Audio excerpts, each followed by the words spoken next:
माननीय नेता प्रतिपक्ष श्री अखिलेश यादव जी।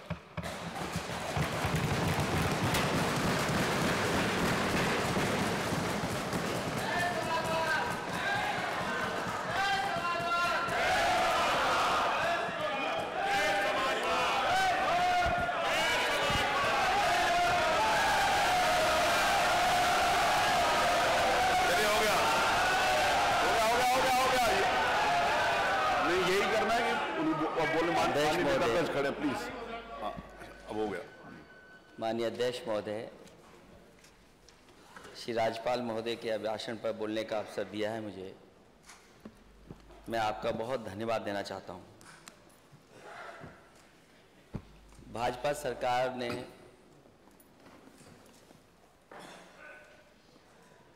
श्री राज्यपाल महोदय का बहुत समय खराब किया। 1 घंटा 1 मिनट यहाँ पर उन्होंने अपनी बात रखी। वो जो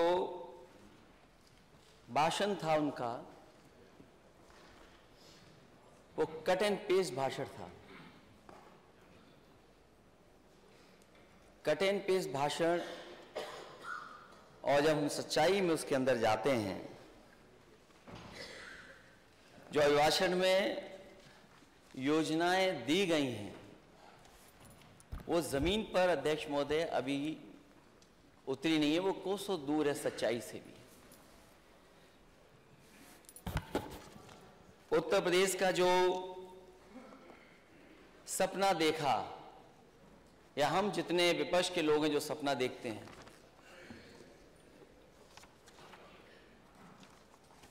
उत्तर प्रदेश देश का सबसे बड़ा प्रदेश है। और कई बार मैंने इसी सदन में नेता सदन को और बहुत सारे राजनेताओं को अखबारों में और कई लेखों में ये पढ़ा है और देखा है, और ये अभिभाषण में भी आया है कि उत्तर प्रदेश की अर्थव्यवस्था अगर बेहतर होगी तो देश की अर्थव्यवस्था बेहतर होगी। अगर उत्तर प्रदेश खुशहाली के रास्ते पे जाएगा तो देश भी आगे खुशहाली के रास्ते पे जाएगा। अगर नेता सदन का हम पुराना भाषण पढ़ें, उस समय वो क्या आबादी बताते थे अध्यक्ष, और आजकल जब सुनने में मिलता है तो नेता सदन और कई आंकड़ों में कहा जाता है कि उत्तर प्रदेश की आबादी 25 करोड़ है।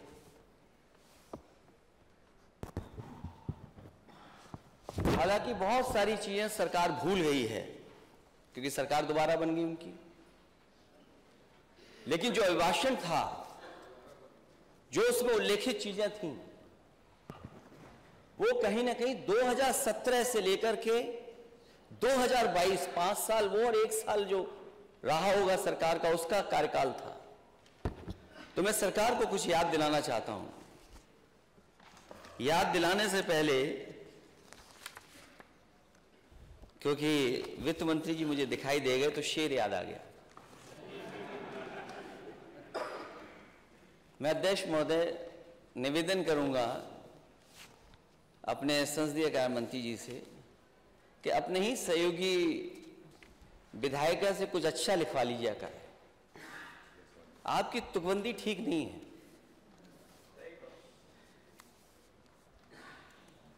और मैं जब देखता हूं नेता सदन को और यहां पर सदन में आंखों पर सियासत का असर देख रहे हैं, आंखों पर सियासत का असर देख रहे हैं, किस ओर लगी आग किधर देख रहे हैं।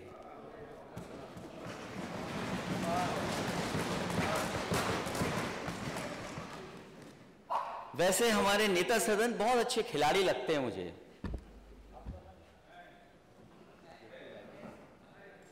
अभी कुछ दिन पहले पूरी दुनिया के लोग टीवी के सामने बैठे थे और दुनिया के लोग एक खेल को देख रहे थे। मैंने किसी को खेल अकेले देखते हुए नहीं देखा। हमारे नेता सदन टीवी के सामने अकेले बैठ करके कुछ देख रहे थे। लेकिन नेता सदन का मैंने दूसरा खेल भी देखा है। मैं नेता सदन को बताना चाहता हूं, फुटबॉल का मैच अकेले नहीं देखा करते। फुटबॉल का मैच अक्सर लोग, ज्यादातर लोग एक ग्रुप में बैठ करके देखते हैं और जिस टीम को वो सपोर्ट करते हैं उसकी वो ड्रेस पहन के बैठते हैं।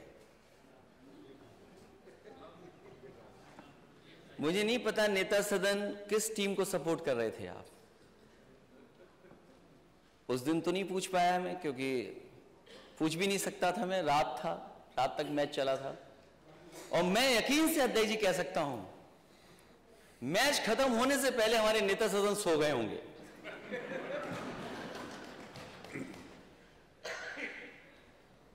क्योंकि जो मैच बना, वो मैच तब बना जब दूसरी टीम ने गोल कर दिया, वरना मैच का आनंद नहीं था, मैच में आनंद नहीं था।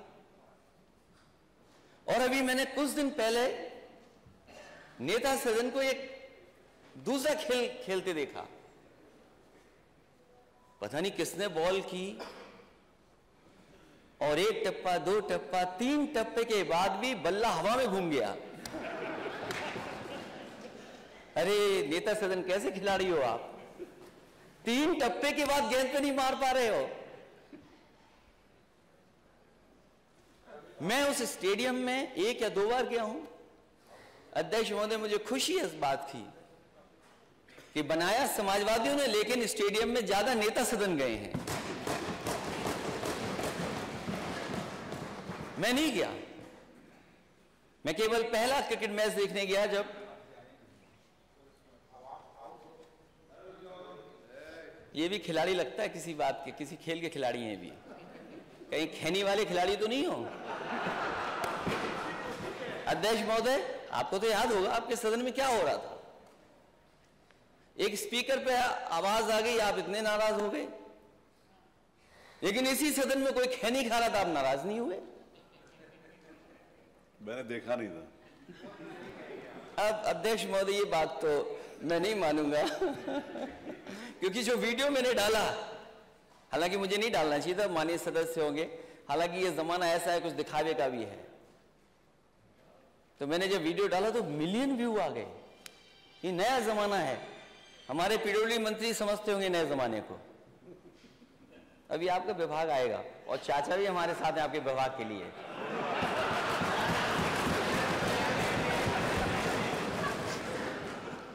और मैंने जब नेता सदन को स्टेडियम में जाते देखा, खुशी मनाते हुए देखा, तो मैं बहुत दूर था, मैंने टीवी पर देखा कि नेता सदन ऐसे करते हुए जा रहे थे। तो मैंने यही कहा कि नेता सदन ये कहते हुए जनता से जा रहे और टीवी के चैनल के सामने कि ये स्टेडियम मैंने नहीं बनाया, ये स्टेडियम मैंने नहीं बनाया।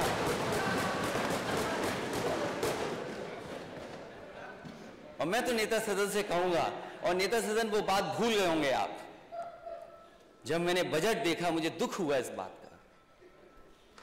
जब मैं और आप उस सदन में पहली बार मिले थे तो नेता सदन मैंने ये कहा था कि गोरखपुर का कुछ काम कर लेना, नहीं तो 5 साल ऐसे ही चले जाएंगे, आपका गोरखपुर वैसे का वैसा ही रह जाएगा। जब मैंने नाले का बजट देखा तो मुझे दुख हुआ कि बताओ नेता सदन अपने गोरखपुर में अभी तक नाला नहीं बना पाए, और फिर स्टेडियम ही बना देते। स्टेडियम क्यों नहीं बनाया आपने गोरखपुर में? स्टेडियम ही बना देते।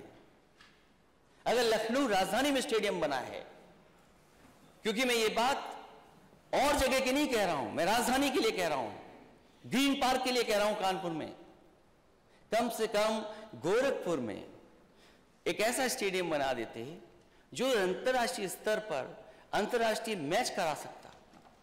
आपको अपनी नुमाइश, अपने मेले में खाली सीटें जो छूट गई, शायद स्टेडियम भरा मिलता आपको। और अगर आपने अपने यहां नहीं बनाया स्टेडियम तो कम से कम क्यूटो में बना देते। माननीय सदस्य, क्यूटो कहां है? सत्ता पक्ष के लोग बता दें, ये क्यूटो कहां है? और अध्यक्ष महोदय, मैं आपसे निवेदन करूंगा कि क्योटो के लिए डेलीगेशन बनाई है, हम लोग जाना चाहते हैं। जब इतने मंत्री लोग जाने कहां कहां घूम आए, तो क्योटो क्यों नहीं, और क्योटो में स्टेडियम बना दिया होता एक, तो अंतर्राष्ट्रीय मैच हो जाते। खैर थोड़ा बहुत खेल का काम आपके यहां हो रहा है, लेकिन अभी भी गोरखपुर देवरिया महाराज के बच्चे उस स्विमिंग पूल का इंतजार कर रहे हैं। वहां इटावा और सैफी के बच्चे नहीं स्विमिंग कर रहे हैं। मेरा परिवार का कोई स्विमिंग नहीं करने जा रहा है। और आप सूची मंगवाइए, मुझे नहीं पता खेल मंत्री कौन है। अरे वो क्या करेंगे, वो क्या करेंगे, आप कुछ करोगे? अरे वो चित्रकूट में आप ही थे ना, चित्रकूट में आप ही थे ना, किससे डर के भागे थे आप? पता नहीं क्या हो गया था वहां पर, किसी को याद हो तो बताओ। आप बता दो, हमें तो याद नहीं है क्या था मामला। सोचिए आप। तो मैं ये बात इसलिए बता रहा हूं, अच्छा है कि विपक्ष पार्टी ने कोई काम किया, उसका रोक दो काम। हमें पता है आज नहीं तो कल समाजवादी लोग उस काम को पूरा कर करके दिखाएंगे।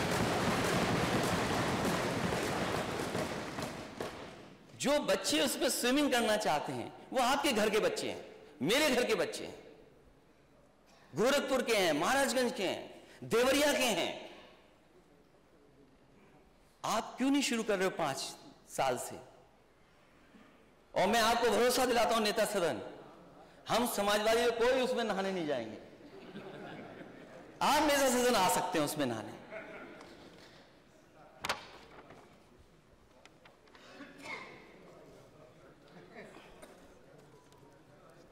दो 2017 में वादा किया गया था, संकल्प पत्र में 1 वर्ष के भीतर पुलिस के रिक्त पदों को भरेंगे। क्या हुआ उसका? यूपी के प्रमुख शहरों में शहीद रोशन सिंह आवासीय टाउनशिप की स्थापना होगी। कितने शहरों में आधा अधूरा पड़ा हुआ है?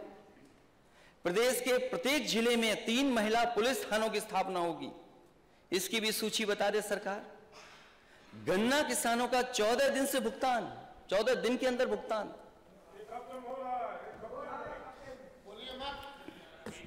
अध्यक्ष महोदय, हमारे सदस्य पंकज मलिक होंगे कहीं यहां पर, कल उठा रहे थे वो, और माननीय मंत्री जी बेहतर जानते होंगे। और मैं हर बार इस सदन में यही कहूं अध्यक्ष महोदय, सवाल ये नहीं कि आपने भुगतान कितना किया है, सवाल ये कि बकाया कितना है। ये भुगतान बताते हैं, बकाया नहीं बताते हैं। और जो अधिकारी घुमा फिरा रहे हैं, गोल गोल घुमा रहे हैं किसानों को, उन पे कार्रवाई कब करेंगे आप? अब तो कहीं खड़ा होगा बुलडोजर, ले चलिए उसको वहां पर। उन अधिकारियों के पास क्यों नहीं ले जाने हैं आप? ले चलिए उनके पास, जो लूट रहे हैं, बर्बाद कर रहे हैं आपके चीनी मिलों को, उनके ऊपर क्यों नहीं चढ़ा रहे आप? अब थोड़ा लग रहा है कि उधर भी जाने वाला है। 20,000 करोड़ का किसान सिंचाई फंड, ये कहां है?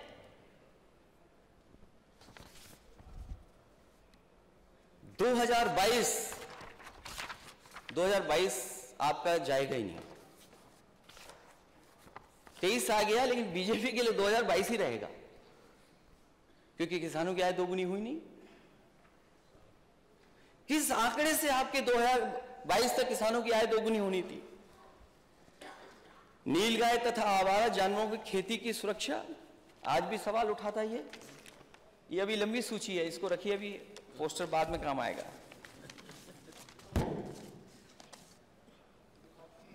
और फिर ये तो देश के प्रधानमंत्री जी ने कहा, देश के प्रधानमंत्री जी ने कहा कि जानवर सड़क पे नहीं होंगे, किसानों का ये संकट हम दूर कर देंगे। मुझे तो ये लगता है दिल्ली और लखनऊ में कोई तालमेल में गड़बड़ हो रहा है। अगर दिल्ली वाले कह देंगे तो लखनऊ वाले नहीं करेंगे, और अगर लखनऊ वाले कुछ लेकर के जाएंगे तो दिल्ली वाले नहीं करेंगे।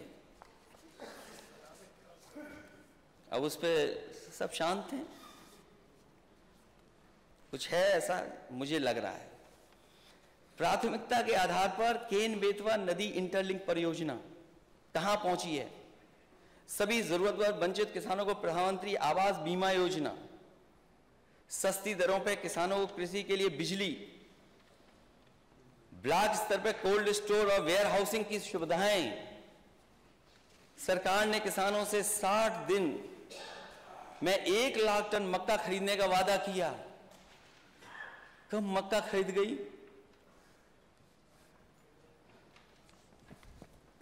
5 वर्ष में 70 लाख नौकरियों का सृजन। ये नौकरियां हैं, रोजगार नहीं है। प्रदेश में सभी उद्योगों में स्थानीय लोगों के लिए, खैर इस पक्ष में हम लोग नहीं हैं। 3 महीनों के भीतर शिक्षा मित्रों का रोजगार की समस्या का समाधान। अभी लाखों शिक्षा मित्र आए थे अपने परिवार के साथ। परीक्षाओं को नकल विहीन कराएंगे। पूरा का पूरा सेंटर नकल कर रहा है, सीसीटीवी में कैद है। प्रदेश के कॉलेजों में दाखिला लेने वाले सभी छात्रों को मुफ्त लैपटॉप। ये तो बस याद दिला रहा हूं मैं करने को नहीं कह रहा हूं, बस याद दिला रहा हूं। आप मत करिए, हम तो बस याद दिलाएंगे अध्यक्ष महोदय। प्रदेश में 10 विश्व स्तरीय विश्वविद्यालयों की स्थापना होगी। प्रदेश के कॉलेजों में दाखिला लेने वाले सभी छात्रों को प्रतिमाह 1 GB इंटरनेट दिया जाएगा। प्रत्येक जिले में इंजीनियरिंग कॉलेज या पॉलिटेक्निक की स्थापना होगी। पंडित मदन मोहन मालवीय संस्कृत महाविद्यालय की स्थापना। प्रदेश के सभी सरकारी स्कूलों में 1 शिक्षक 1 कक्षा का अनुपात सुनिश्चित किया गया। ये भी लगता प्राइमरी में स्कीम चला रहे हैं, 1 स्कूल 1 टीचर। 8000 ऐसे स्कूल हैं प्राइमरी जहां पर एक ही टीचर है जो पढ़ा रहा है। प्रदेश के हर घर में 24 घंटे बिजली बनाई, 1 यूनिट नहीं, प्रदेश के हर घर में 24 घंटे बिजली। मिनी बस के माध्यम से सभी गांवों शहरों को जोड़ना। जो लोहिया ग्राम योजना चल रही थी उसको भी बंद कर दिया। प्रत्येक 4 ग्राम पंचायतों में चंद्रशेखर, खैर राष्ट्रीय निजी बैंकों, राष्ट्रीयकृत और निजी बैंकों की मदद से सरकार 2500 गांवों में बैंक शाखाएं सुनिश्चित कराएगी। मुझे याद है सबसे ज्यादा अगर ब्रांचेस किसी सरकार ने खुलवाई थी तो वो समाजवादी पार्टी थी, जिसने एक साथ इतनी ब्रांचेस खुलवाई थी। कानपुर, इलाहाबाद, आगरा, गोरखपुर और झांसी में मेट्रो सेवा शुरू करेंगे। हालांकि वो बात अध्यक्ष महोदय मैं बजट में कहूंगा, लेकिन ज्यादातर बजट वो आए हैं जिसमें कहीं ना कहीं गोरखपुर के लिए बजट दिया गया मेट्रो का। नेता सदन, यहां की मेट्रो पे तो आप बैठे होंगे उद्घाटन करने के लिए, कम से कम गोरखपुर में तो मेट्रो चलवा दो, मेरा भी निवेदन है आपसे। और हम विपक्ष के लोगों से जो आप सहयोग चाहें, एक सवाल नहीं पूछेंगे मेट्रो पे, आप मेट्रो चला दो गोरखपुर। और अपने यहां नहीं चला रहे तो प्रधानमंत्री जी क्या भी नहीं चला रहे हो, इसके लिए मैं आपको बधाई देता हूं। प्रदेश में 6 एम्स की स्थापना होगी और आपसे बेहतर कोई नहीं जानता होगा, गोरखपुर के एम्स की स्थापना के लिए समाजवादी सरकार में ही जमीन उपलब्ध कराई गई थी और यह धमकी मिली थी कि अगर जमीन नहीं देगी सरकार तो ये एम्स किसी और प्रदेश को दे दिया जाएगा। और उन व्यक्ति को नेता सदन बेहतर समझते होंगे जो जमीन दी जा रही थी, जो हाईकोर्ट में PIL कराए थे, वो किन के सहयोगी समर्थक थे। फिर मुझे मजबूरी में, क्योंकि अगर एम्स चला जाता तो बड़ी न्यूज होती, समाजवादियों का नुकसान होता। उस अथॉरिटी की अधिकारी कीमती जमीन नहीं देना चाहते थे। अध्यक्ष महोदय, कीमती जमीन बिना पैसे के दे करके वहां एम्स समाजवादियों की देन है। और वही नहीं, रायबरेली का भी देन है।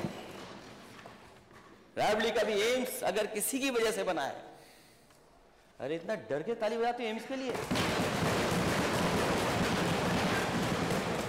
उन्हें यह संकोच लग रहा होगा कि जो बात मैं कह रहा हूं वो सच है कि नहीं है।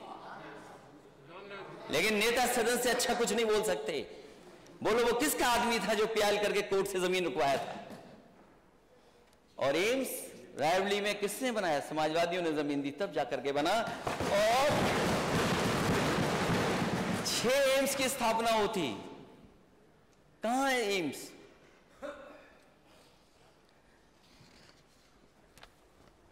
ये एक पुराना डायलॉग है अध्यक्ष महोदय।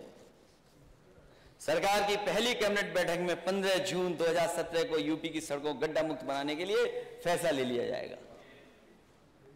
कौन सी सड़क आप गड्ढा मुक्त कर रहे थे? या वो सड़कें जो गड्ढा मुक्त हुई नहीं है, वो दिखाई नहीं दे रही है सरकार को? सामान्य श्रेणी के गरीब लोगों के लिए आयोग की स्थापना की होगी। प्रदेश में डॉक्टरों के रिक्त पदों को भरेंगे। प्रदेश में भ्रष्टाचार के प्रति जीरो टॉलरेंस की नीति अपनाएंगे। हां, नेता सदन बहुत अच्छी जीरो टॉलरेंस की पॉलिसी अपनाई गई, सरकार बनते ही अपनाई गई। पीडब्ल्यूडी विभाग में अध्यक्ष महोदय, जीरो टॉलरेंस की सबसे पहले ही पॉलिसी सरकार दूसरी बनते ही पीडब्ल्यूडी विभाग ने मान ली। उसमें क्या आपको करना पड़ा वो आप बेहतर समझते हैं।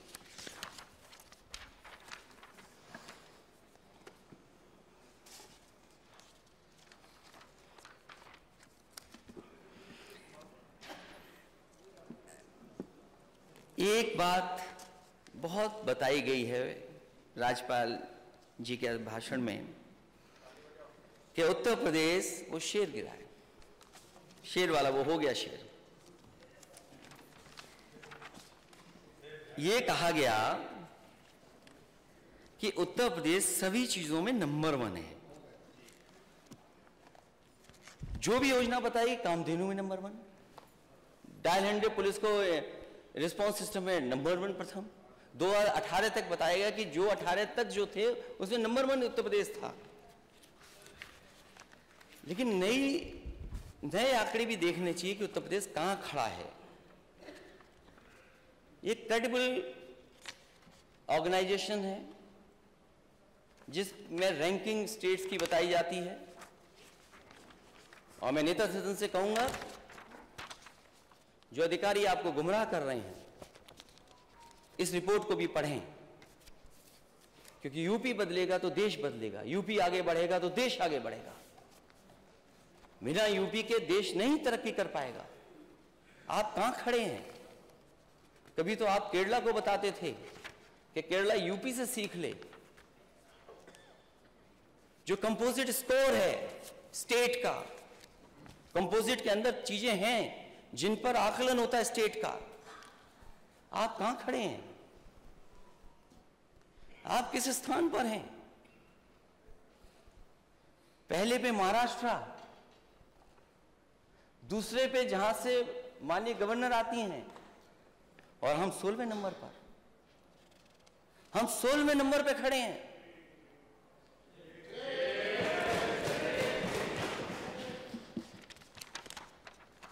हम 16वें नंबर पे हैं। इन आंकड़ों को मानेंगे नहीं मानेंगे?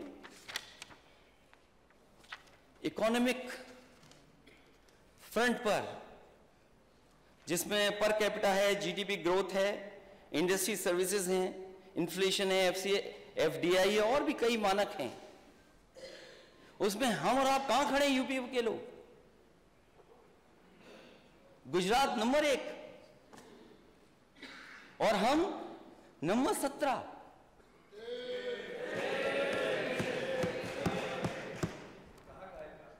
नहीं, आपको नहीं अच्छी लग रही है?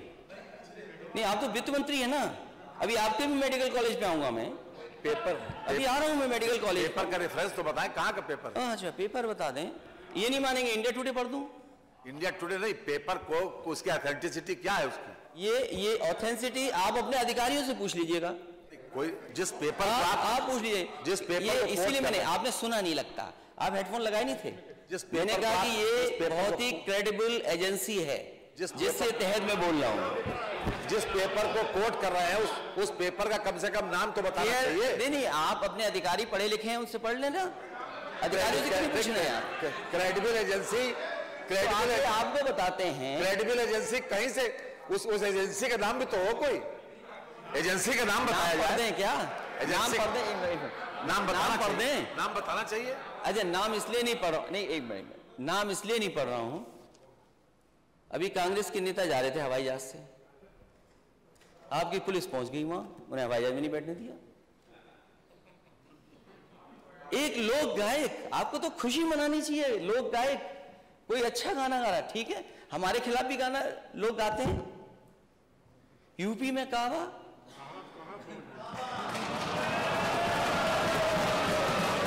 आपने नोटिस दे दिया। यकीन करो नेता सदन, अगर कोई कविता हमारे खिलाफ बनाता हम बुरा नहीं मानते, और मैं पहला शायद मुख्यमंत्री हूंगा, मैं पहला, हो सकता है अगर आपकी जानकारी में तो बता देना, जिसने अपने कार्टून की किताब छपवाई थी। कार्टून ना समझना, तुम्हारा जिंदगी में नहीं बनेगा, आएगा कैसी जगह पर, ये मत समझना, क्योंकि तुम खुद कार्टून हो।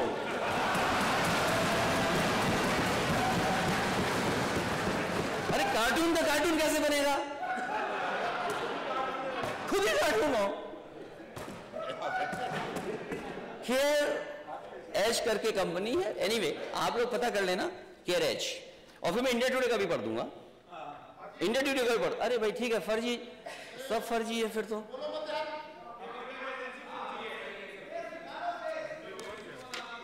अभी मैं पूछूंगा फर्जी पर। अच्छा फर्जी था तो आपके नेता सदन क्रिकेट पे बॉल मार लिए थे, बैट मार लिए थे, वही फर्जी था क्या? पूरे देश ने देखा टीवी पर।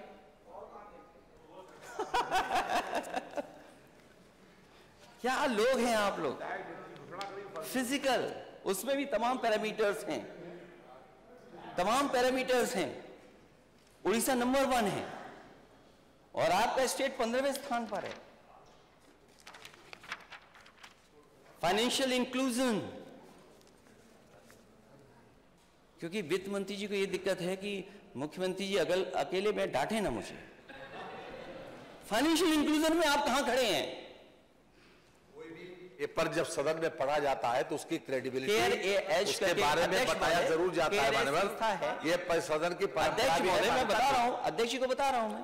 हाँ मालूम होना चाहिए। ठीक है मैं बता रहा हूं, इसका इंडिया टुडे पढ़ूंगा मैं। पर अगर हो तो भेज दीजिए मुझे, टेबल कर दूंगा अध्यक्ष महोदय, मैं टेबल कर दूंगा। आप धन्यवाद, आपने टेबल करने के लिए कहा। अध्यक्ष महोदय में ये जो रिपोर्ट है मैं टेबल कर दूंगा, जिससे और सदस्यों को भी मिल जाए, उनकी भी जानकारी में उसमें सहयोग करेंगे सरकार का, जिससे सरकार के अपने पैरामीटर्स ठीक हों। इसकी कोई क्रेडिबिलिटी है ही नहीं। ठीक है, मुझे बोलने तो दो। और आपकी क्रेडिबिलिटी क्या है? आपकी पॉलिटिकल क्रेडिबिलिटी क्या है? आपने कहा 5 करोड़ देंगे विधायक निधि, आपकी पॉलिटिकल क्रेडिबिलिटी क्या है? क्या है पॉलिटिकल क्रेडिबिलिटी? क्या है पॉलिटिकल क्रेडिबिलिटी आपकी? अरे देख ले बजट हमने दिया है, क्या है बजट, क्या है बजट तो दिया है, बजट तो दिया है, क्या है बजट तो दिया है, क्या है? फाइनेंशियल इंक्लूजन में आप पॉलिटिकल क्रेडिबिलिटी की बात मत करो। आपने जो वादा किया 2017 का, क्या है आपकी पॉलिटिकल क्रेडिबिलिटी? आप चुनाव जीत जाओ लेकिन पॉलिटिकल क्रेडिबिलिटी नहीं है आपकी। आप चुनाव जीत सकते हो लेकिन पॉलिटिकल क्रेडिबिलिटी नहीं है। डेवलपमेंट की क्या क्रेडिबिलिटी है बताओ? कहां है आपका 20,000 फंड किसान के लिए? आपने कहां आलू खरीदा है बताओ? आप कहां आलू खरीदा आपने? 1 किलो आलू खरीदा तो बताइए। क्योंकि हमको इंगित करके बात कही जा रही थी, जवाब देना जरूरी है। बारे में बोलिए, जवाब दीजिए। माननीय अध्यक्ष जी, ये इस सदन की हमने नहीं, जो हमारा संकल्प पत्र है मान्यवर, पहले भी संकल्प पत्र के हमने 98% वादे पूरे किए, 98%, और ये बार में आया। और इस बार भी जितने वादे किए 130 वादे किए, उसमें से 110 वादों पर काम किया है मानव। कल बाकायदा इस पर प्रेस किया गया था। यह है क्रेडिबिलिटी।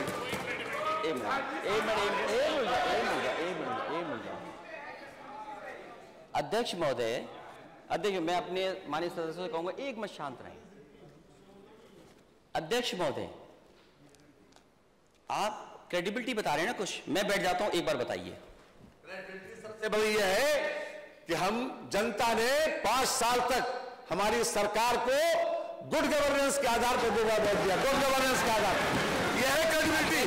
जनता की अदालत सबसे बड़ी अदालत है अध्यक्ष जी, सबसे बड़ी अदालत जनता की अदालत है।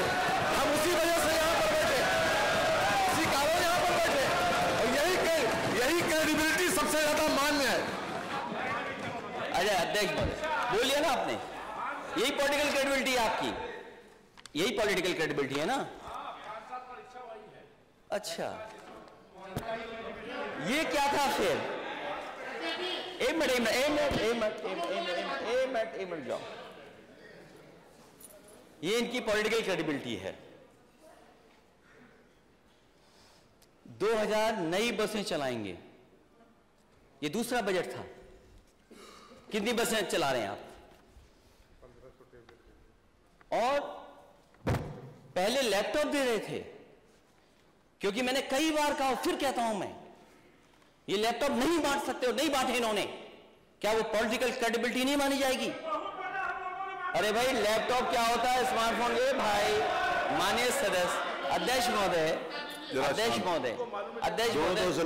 महोदय, मुझे आपने इतना कुछ बदलाव लाए हैं, इतना बदलाव आप लाए, मैं आपको बधाई देता हूं। आप टैबलेट ले आए यहाँ पर, बहुत सी चीजें बदली हैं आपने, टेक्नोलॉजी लगातार आप यूज कर रहे हैं। हमारे माननीय सदस्य को ये तो बता दो, टैबलेट, स्मार्टफोन, लैपटॉप क्या होता है? और वो इंजीनियर, उनको मालूम है, MBA है वो। ये दूसरा बजट है अध्यक्ष महोदय। मानी नेता प्रतिपक्ष, आलू, टमाटर, प्याज जैसी सभी फसलों का न्यूनतम मूल्य देने के लिए 1000 करोड़ रुपया। आप बताइए आलू की स्थिति क्या है आज? पूछिए अपने माननीय सदस्य लोगों से, हमारी बात मत मानिए। क्या आलू खरीदा जा रहा? क्या सरकार खरीदेगी आलू? क्या आलू सरकार खरीदेगी? मैं नेता सदन के बगल में बैठे वित्त मंत्री जी और नेता सदन से पूछा, क्या आलू आप खरीदेंगे? इतना खड़े होकर के बोल रहे थे, बोलिए आप आलू खरीदोगे कि नहीं खरीदोगे? हमने मान्यवर खरीदा भी है, आगे भी खरीदेंगे, और जो कुछ भी संकल्प पत्र वादा किया है मान्यवर, वो सभी वादे पूरे करेंगे मान्यवर। ये वादे नहीं, और जनता ने इसी बात के ऊपर चुना है, 4 चुनाव 2014, 17, 19 और 22, इसी क्रेडिबिलिटी के, यही है क्रेडिबिलिटी। और क्या? और क्रेडिबिलिटी का मानक क्या है? यही क्रेडिबिलिटी का मानक है।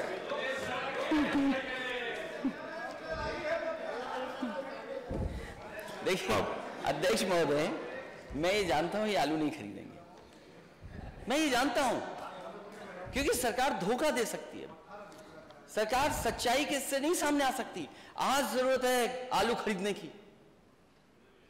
जो आलू बेल्ट है, हमारे माननीय सदस्य, मैं नहीं खड़ा होंगे, मंत्री हैं, कुछ लोगों की मंत्री पर छिन जाएगा, किसी की कुछ छिन जाएगा, इसलिए कोई सच नहीं बोलेगा। अकेले में अध्यक्ष जी पूछिए आलू की हालत क्या है, कोई नहीं पूछने वाला। धान में लूट हो गई, आलू में लूट होने जा रही है। और आय दोगुनी की बात कर रहे थे, 22 से 23 आ गया, किसी भी किसान के किसी फसल की आय दोगुनी नहीं हुई किसान की।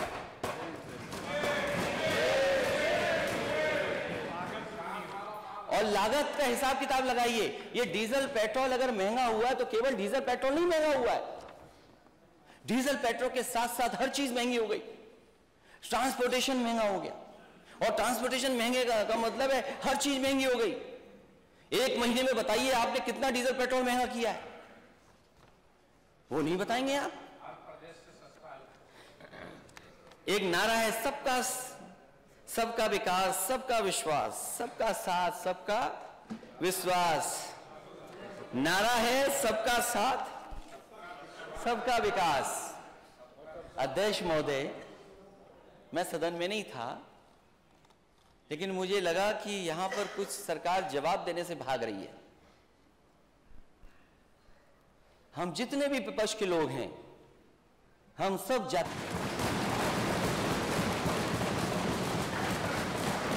अध्यक्ष महोदय, हम जाति जनगणना चाहते हैं, और बिना जाति जनगणना के ये नारा आपका अधूरा है। सबका साथ कैसे होगा जब हमें और आपको नहीं पता कि हम कितने हैं आबादी में? सबका विकास कैसे करोगे आप? सबका विश्वास कैसे जीतोगे आप? और जब तक सबका प्रयास नहीं होगा ये प्रदेश आगे नहीं बढ़ेगा। मैं जाति जनगणना पर वैसे तो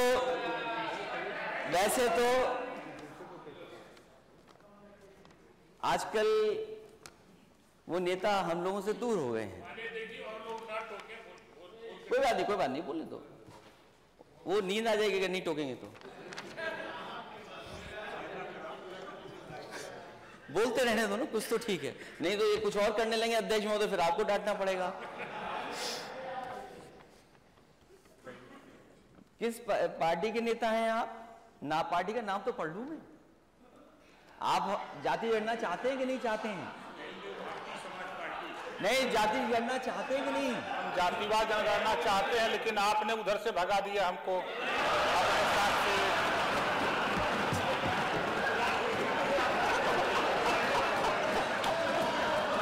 अच्छा नहीं, चलिए वो बात हमारी आपकी हो जाएगी, बात की बात है।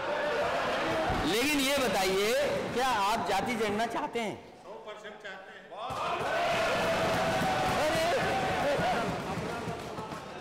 कितने अच्छे लग रहे मंत्री बने हुए। इसी मंत्री के लिए गए थे वहां। नहीं, नाव मिलना ठीक है, नाव के लिए सर। क्या आप भी तो नेता हैं, क्या आप जाति जनगणना चाहते हैं?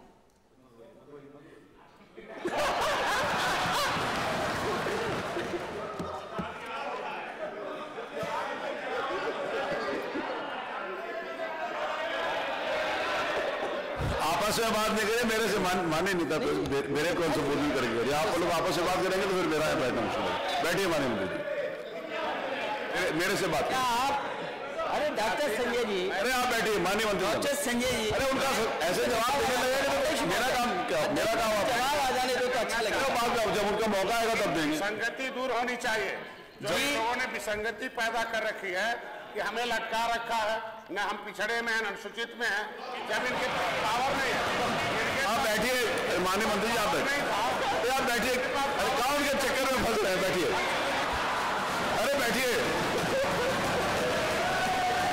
अरे आप बैठिए, आप माननीय मंत्री जी बैठिए प्लीज। अरे मैंने नेता प्रतिपक्ष को बुलाया, आपको नहीं बुलाया। आपका मौका आएगा ना बोलिएगा। अध्यक्ष महोदय, अरे बैठिए मंत्री जी। अध्यक्ष महोदय, मैं जानता हूं वो समर्थन कर रहे हैं दिल से, वो साथ हो सकते हैं, लेकिन दिल से हम लोगों के साथ ही हैं। दिल पे क्या गुजर रही है वो बेहतर समझते हैं। और क्योंकि हम दोनों इंजीनियर हैं तो इंजीनियर बात को अच्छी तरह समझते हैं। मुझे लगता है अपना दल भी यही चाहता है। अरे फिर आप खड़े हो गए। बैठिए माननीय मंत्री जी, बैठिए, जब आपका मौका आएगा तब बैठिए। नहीं अध्यक्ष महोदय, ये बात तो अरे आप देखिए, आप बोल रहे हो, कोई बीच में ना खड़ा, ये मेरी जिम्मेवारी है। ठीक है, लेकिन मैं अपने लिए समर्थन तो जुटा सकता हूँ। नहीं, आप बाद में जुटाइएगा तो अपनी बात।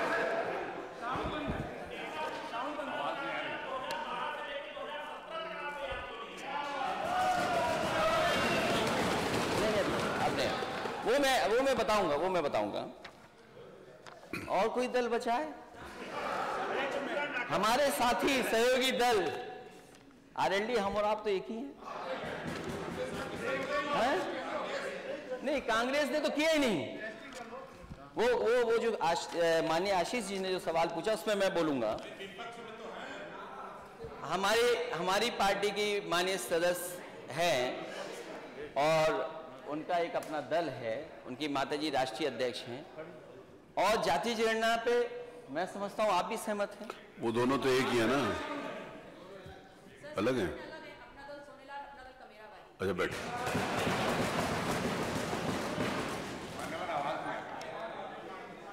तो अब क्या दिक्कत है नेता सदन?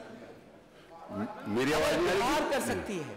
किसी की अध्यक्ष नहीं महोदय, जरा चेक करें आवाज अध्यक्ष क्यों नहीं आ महोदय, रही? जाति जनगणना अगर बिहार में हो सकती है, अब आ रही है? अगर अध्यक्ष महोदय जाति जनगणना बिहार में हो सकती है, और मैंने अपने संकल्प पत्र में लिखा था, अपने घोषणा पत्र में लिखा था, समाजवादी सरकार बनेगी तो 3 महीने के अंदर जाति जनगणना उत्तर प्रदेश की कराने का काम सरकार से होगा। और माननीय सदस्य, ये सवाल जो पूछ रहे हैं, आपका सवाल ठीक है आशीष जी, माननीय सदस्य का, कि आपकी सरकार में आपने क्यों नहीं किया। मुझे याद है, मैं लोकसभा में था उस समय अध्यक्ष महोदय,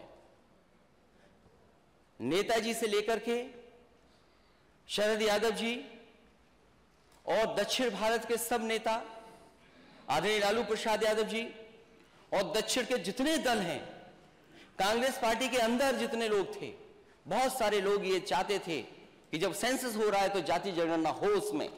उसके लिए लोकसभा में कई बार धरने पर आवाज उठाई गई, और उस समय कांग्रेस की लीडरशिप ने आश्वासन दिया था कि हम जाति जनगणना कराएंगे। पता नहीं क्यों उस सेंसस में नहीं किया गया। जब दोबारा सेंसस होने जा रहा है, इसलिए हमारी फिर मांग है कि जाति जनगणना होनी चाहिए, क्योंकि कांग्रेस की अकेली सदस्य हैं और हमारे गठबंधन की सहयोगी भी हैं। बहुजन समाज पार्टी भी उन्होंने बोला नहीं कि आप नहीं, वो तो पूछ के आना पड़ेगा। वो सहयोगी उन्होंने बताया नहीं कि हैं।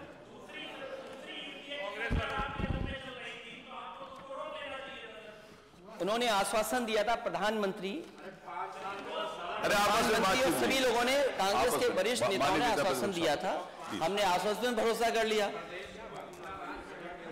इसलिए समाजवादी पार्टी इस पक्ष में है और बहुत सारे दल इस पक्ष में है, और उत्तर प्रदेश की जनता चाहती है कि जाति जनगणना हो।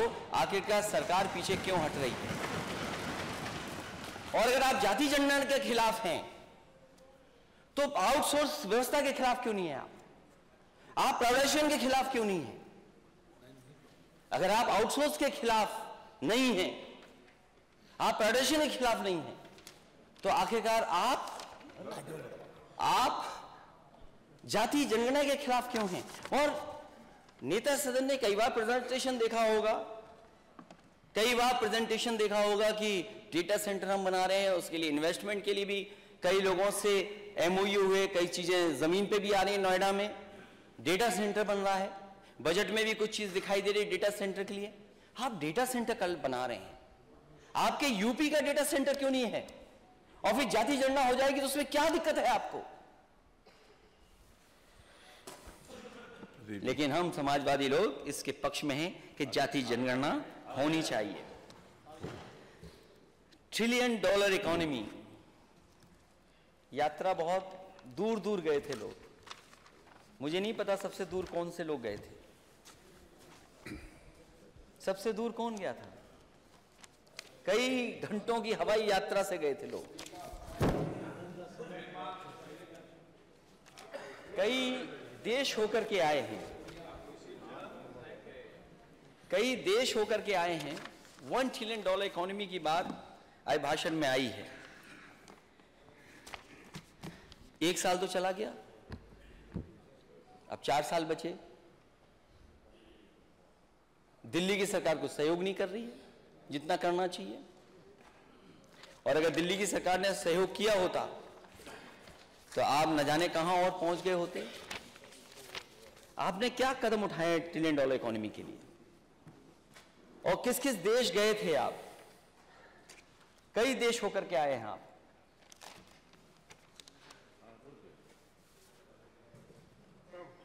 एक डेलीगेशन गया यूनाइटेड स्टेट्स, एक डेलीगेशन यूनाइटेड स्टेट्स गया था, मुझे नहीं पता, नहीं वो नहीं कागज आपको बात नहीं, आगे नहीं गिरा, मेरे पास है, वो कुछ और चीज थी। एक डेलीगेशन गया यूनाइटेड स्टेट्स, एमओयू कर लिया कई हजार करोड़ का, बाद में पता लगा वो यूनिवर्सिटी ही नहीं है।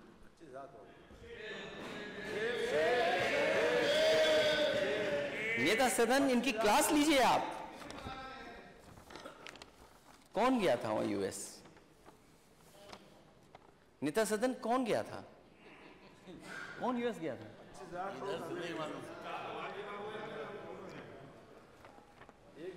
नहीं, ठीक है, ठीक है, थैंक यू। यूएस गए थे, यूनिवर्सिटी से एमओयू कर लिया, लेकिन यूनिवर्सिटी है ही नहीं वहां पर। लेकिन मैं नेता सदन ये समझता हूं, ये मानता हूं मैं, जो भी किया हो उसे दोबारा प्रयास करना चाहिए था। कोई तो आ जाए यूएस से यूनिवर्सिटी। जब हम आप अपनी यूनिवर्सिटियों को नहीं बेहतर कर पा रहे हैं, उस स्टैंडर्ड पर नहीं खड़ा कर पा रहे हैं।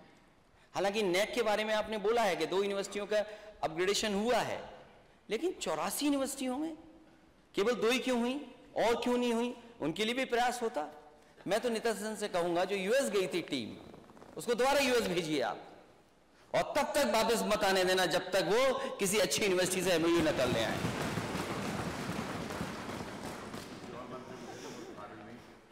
नहीं, वो कुछ है उसमें काबिल, कभी कभी गलती हो जाती है, क्योंकि अध्यक्ष महोदय, बीजेपी का बहुत फंडामेंटल क्लियर था कि कोई भी सूट और टाई पहने, बस उससे एमओयू करा लो।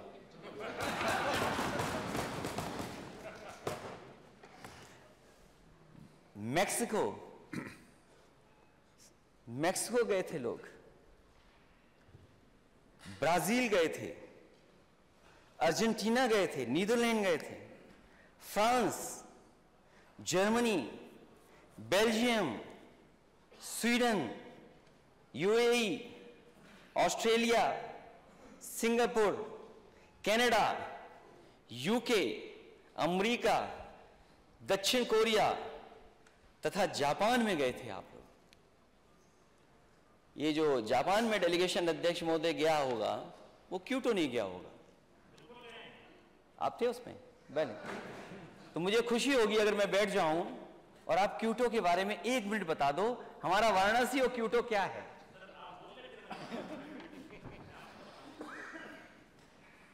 हमारा वाराणसी क्योटो बन रहा था। अच्छा है, कोई तो क्योटो हो आया, हम तो यही देखना चाहते थे क्योटो। जो पहला आपका इन्वेस्टमेंट मीट हुई थी, आप मेला मत लगाइए। मेरा नेता सदन से यही, आप मेला मत लगाइए। आप मेला लगाते हैं। आप इन सब मंत्रियों को आपने कहा जाइए मेला घुमाइए, घूम के आ गए, और आप क्यों नहीं जा पाए? मैंने अखबारों में पढ़ा था, हो सकता है वो अखबार गलत लिख रहा हो, आप कोई ठंडी जगह जाना चाहते थे, बहुत ठंडी जगह जाना चाहते थे। नेता सदन ना जाएं। मैं आपसे ये कह रहा हूं, आपके कितने भी मंत्री चले जाएं, कोई भरोसा नहीं करेगा, कोई क्रेडिबिलिटी नहीं है जब तक नेता सदन की क्रेडिबिलिटी नहीं होगी।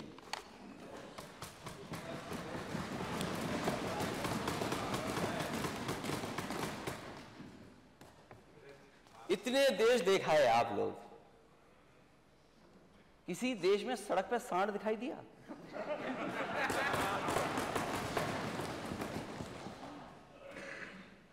अमेरिका गए थे हमारे वित्त मंत्री जी, क्या सांड दिखाई दिया वहां पे?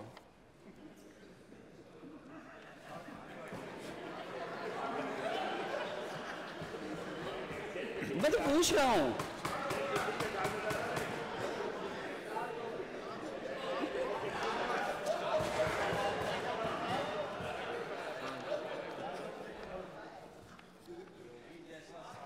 अध्यक्ष महोदय,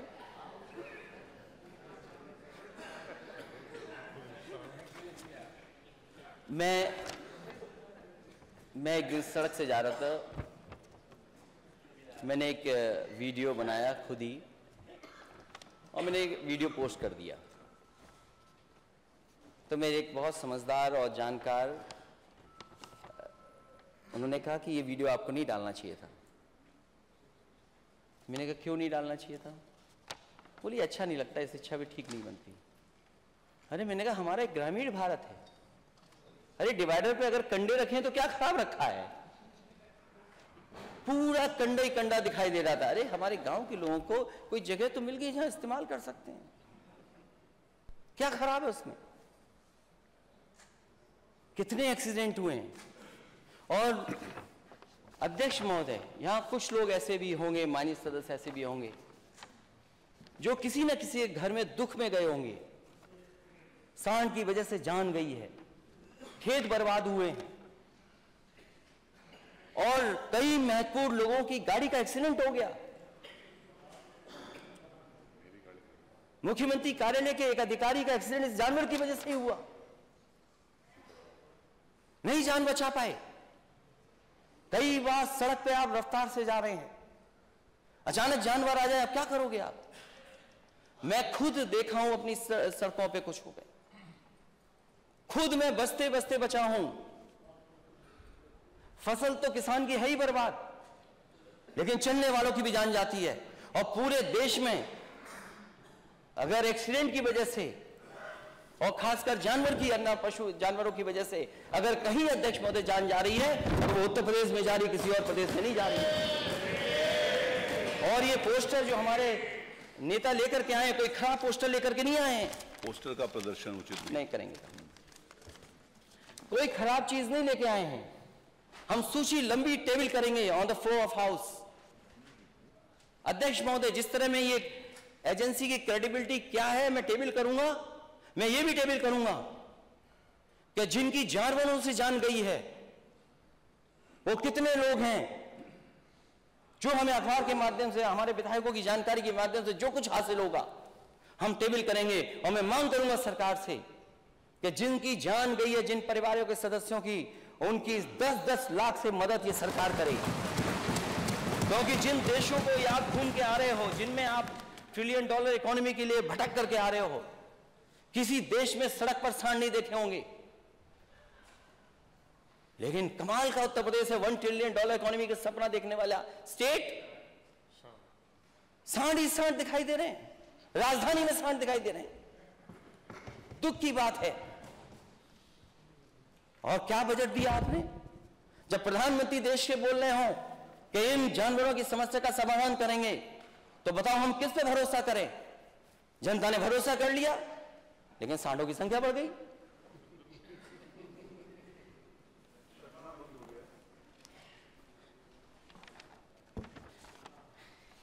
जो एमओयू हुए हैं, इससे पहले वाला जो मेला लगा था इन्वेस्टमेंट मीट,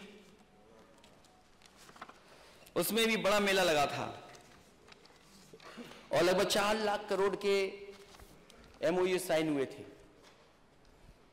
मैंने जानकारी हासिल की, पोर्टल पे देखूं आखिरकार कितने लोगों ने एमओयू किया, वो वेबसाइट ही नहीं चल रही है।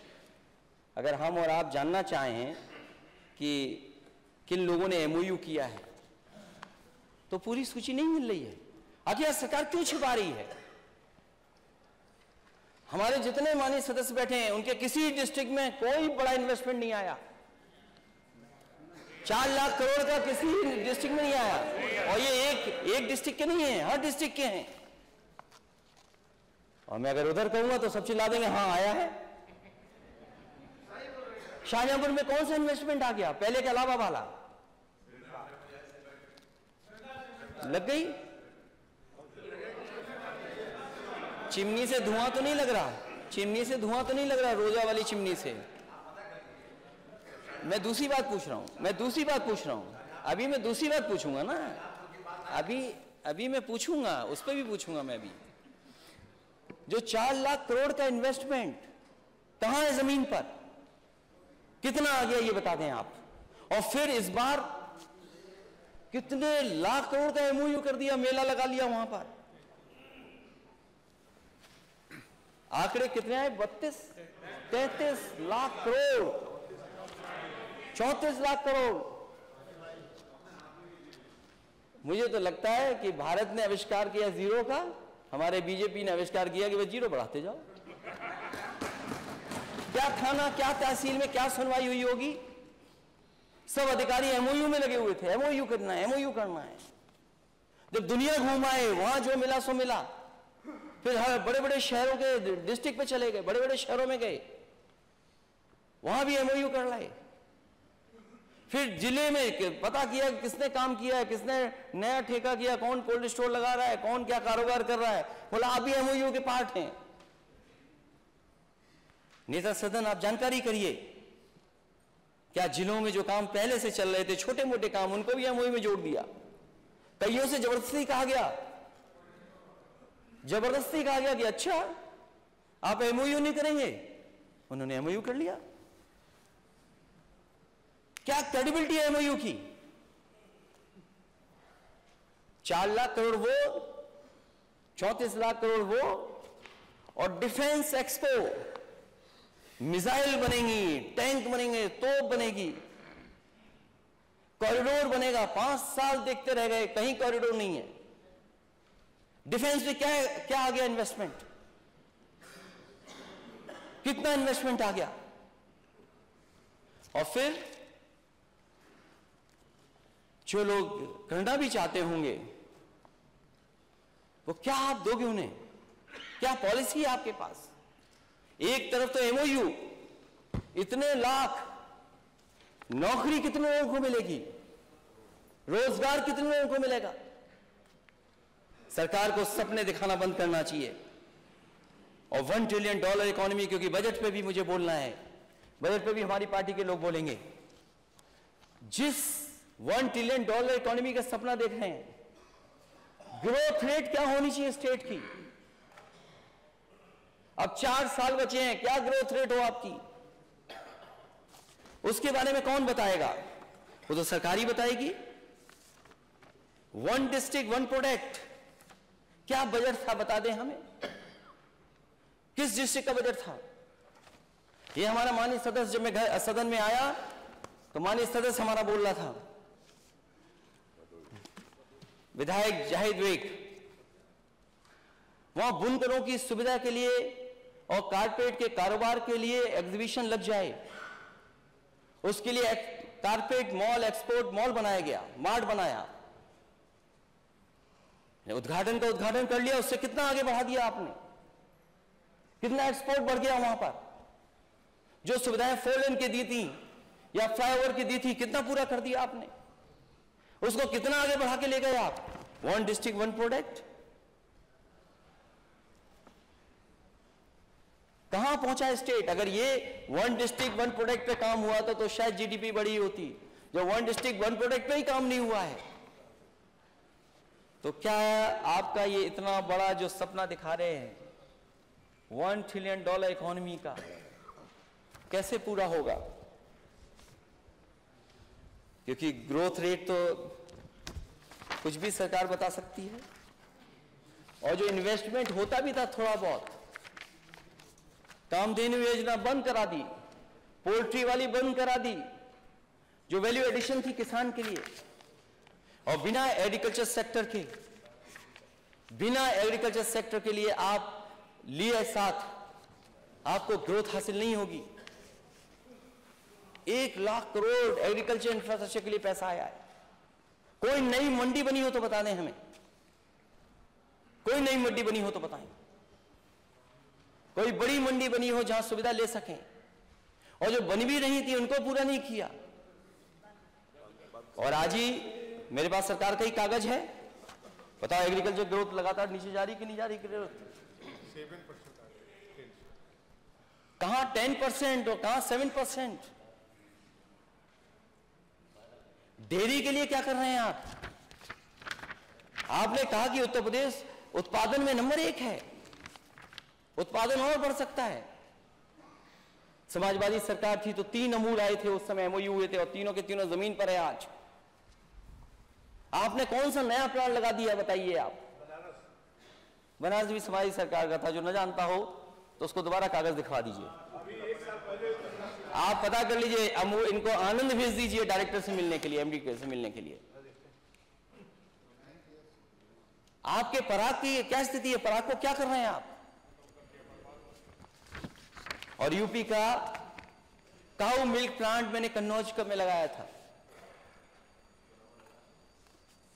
काऊ मिल्क प्लांट, उसमें टेट्रा पैकिंग थी, वो प्लांट कभी नहीं चला टेट्रा पैकिंग का। मैं एक दिन दौरे पर गया, मैंने कहा देखो क्या हालत है इसकी। जब जाकर के मैंने देखा और मैंने वहां के अधिकारियों से पूछा कि ये काऊ मिल्क प्लांट है, इसमें मिल्क किसका है, कहां से प्रोक्योर कर रहे हैं आप मिल्क, क्या काऊ है उसका मिल्क है? बोला नहीं सर, हम मिक्स कर लेते हैं। सोचिए, काउ मिल्क प्लांट में मिक्स करके दूध का प्रोडक्ट बना रहे थे, टेट्रा पैकिंग की मशीन नहीं चली। और जब बाहर जाकर के मैंने देखा गेट के पास पटिया किसकी उद्घाटन की लगी थी? देश के प्रधानमंत्री जी की और मथुरा की सांसद हेमा मालिनी जी की। सवाल ये नहीं कि मैंने समाजवादियों ने बनाया था जनता के लिए, सवाल यह कि उद्घाटन के बाद जिन्होंने उद्घाटन किया, इस सरकार ने क्यों बंद कर दिया? देश के प्रधानमंत्री का उद्घाटन की पटिया लगी है, मथुरा की सांसद की पटिया लगी है, लेकिन आपने क्यों बंद कर दिया? क्योंकि नेता सदन किसी को बजट ही नहीं देने, इसलिए बंद कर दिया। ये बजट ही नहीं दे सकते किसी को। अगर वो देने को भी कहते होंगे तो हम उनके बगल में जो बैठे हैं वो दे ही नहीं सकते किसी को।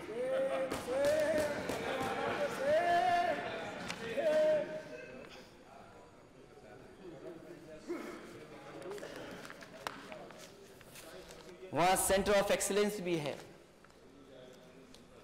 फूड पार्क बन रहे थे। क्या हुआ फूड पार्क के लिए? सपना दिखा रहे थे मलियाबाद के आम। क्या किया आपने मलियाबाद के आम के लिए? भाषण सुनिए आप इनके।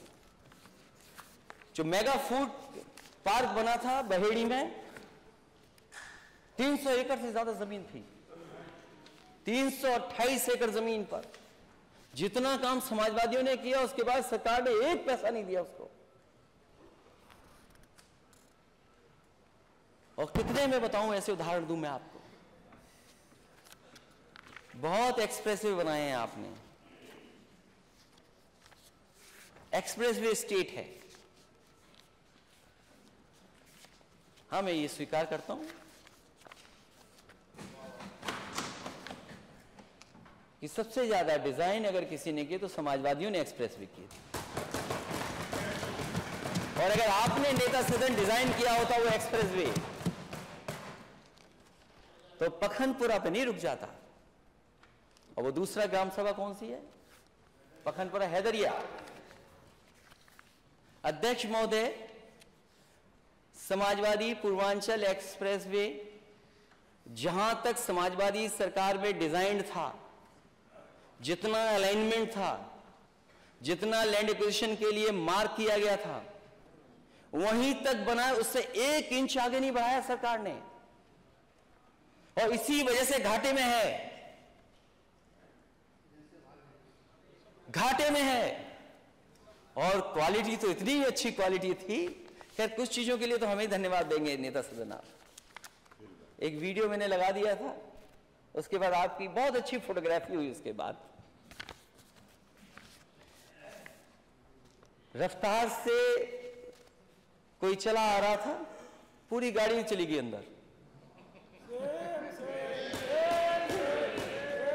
पूरी गाड़ी अंदर।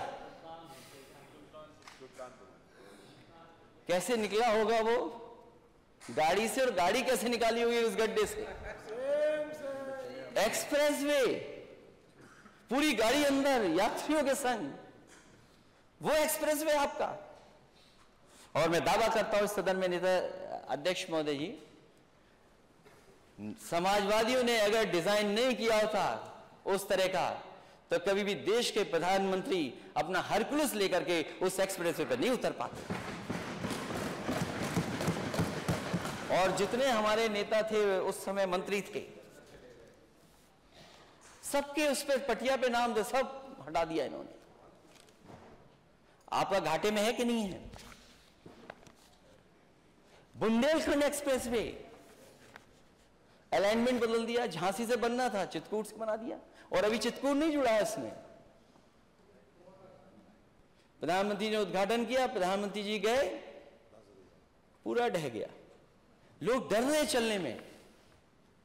अगर लोग डरेंगे चलने में तो कैसे मुनाफा आएगा? सब टोल घाटे में,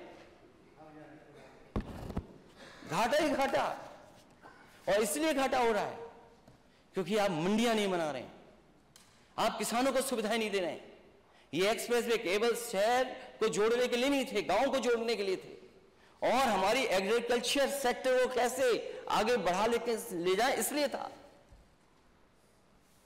और ये 2 एक्सप्रेसवे तो मैंने बोल दिया, एक और बड़ा एक्सप्रेसवे बन रहा है, उसमें बहुजन समाज पार्टी के नेता, थोड़ा सदन के जो उनकी पार्टी के नेता हैं वो जरूर कहेंगे वो तो आपका था एक्सप्रेसवे,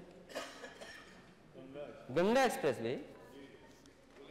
अच्छा तब ठीक है, आप बताना ये जरूर, ये गंगा एक्सप्रेसवे इनका था। उनकी ज्यादा चिंता कर रहे हैं आज आप। नहीं, वो सच थोड़ा बहुत बता देंगे सरकार को। जो गंगा एक्सप्रेसवे बनाने वाले थे वो नंबर 2 से लुढ़क करके जाने कहां पहुंच गए हैं, और कितना नीचे जाएंगे कोई नहीं जानता। जो नंबर 2 पे थे, वैसे 2 नंबर अच्छा शब्द नहीं माना जाता है, जो 2 नंबर पे थे वो कहां पहुंच गए।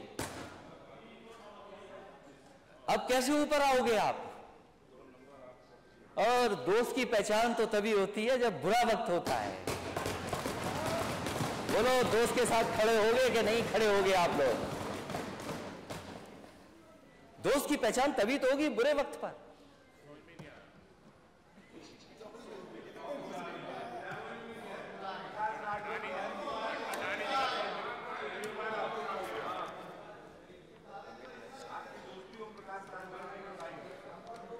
देखिए, उनकी दोस्ती तो चलती है, आपके साथ भी हमारे, वो सरकार के संग दोस्त रहते हैं।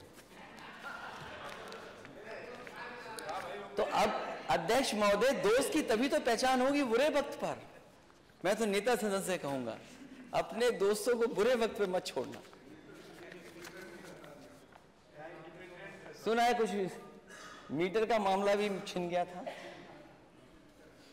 अब गंगा एक्सप्रेसवे कैसे बनेगा, शाहजहांपुर कैसे पहुंचेंगे आप, कैसे पहुंचेंगे शाहजहांपुर आप कैसे पहुंचेंगे आप, क्योंकि जो कंपनी कहां थी, कितने बिलियन का नुकसान होकर के कहां पहुंच गई। तो मैंने तय सदस्य से कहूंगा कि गंगा एक्सप्रेसवे बनेगा भी कि नहीं बनेगा, लेकिन बीजेपी की सरकार ने एक धोखा किया है एक्सप्रेसवे के साथ। इंडियन रोड कांग्रेस के जो मानक थे, मीडियन उसका 12 मीटर से लेकर के 15 मीटर 20 मीटर तक हो, उसका मीडियन कम कर दिया। ये भविष्य का एक्सप्रेसवे था, हमारे आने वाली पीढ़ियां इस पे चलती। लेकिन अगर आपने डिजाइन ही गलत कर दिया तो उसको बदलाव कैसे लाएंगे। आपने सिक्योरिटी और सेफ्टी के साथ खिलवाड़ की है। और मैं तो नेता सदन से कहूंगा कि जिस भी अधिकारी ने आपको ये गलत इंफॉर्मेशन देकर के ये काम कराया है, अगली पीढ़ी का ध्यान रखते हुए कम से कम उस पर कार्रवाई करना।